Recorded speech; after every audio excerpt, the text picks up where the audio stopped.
For today's video mga kainday ay magluto tayo ng gulay na gabi, tapos lasahugan natin ng tuyo mga kainday.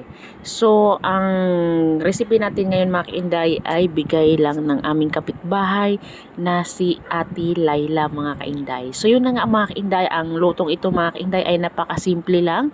So ginagawa namin to mga kainday sa probinsya namin mga kainday. So ayan na nga mga kainday, pagsabay-sabayin na natin lahat yung mga panahog mga kainday, ilagay na natin. Pagsamasamahin na yan mga kainday. Napakasimple lang ng lutong ito mga kainday, pero mga kainday, napakasarap nito mga kainday. Yes, the best ulam ito mga kainday.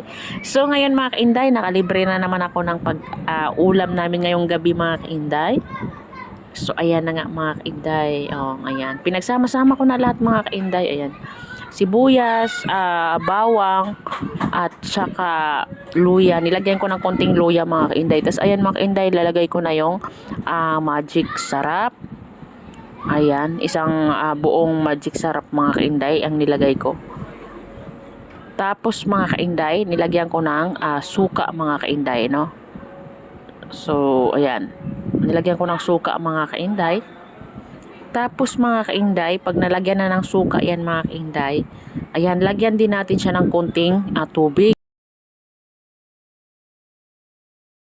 Kainday, titingnan natin. Ayan, kumulo-kulo na. Sarap nito mga kainday. Diba? Kainday, luto na. Ayan. Kain na tayo.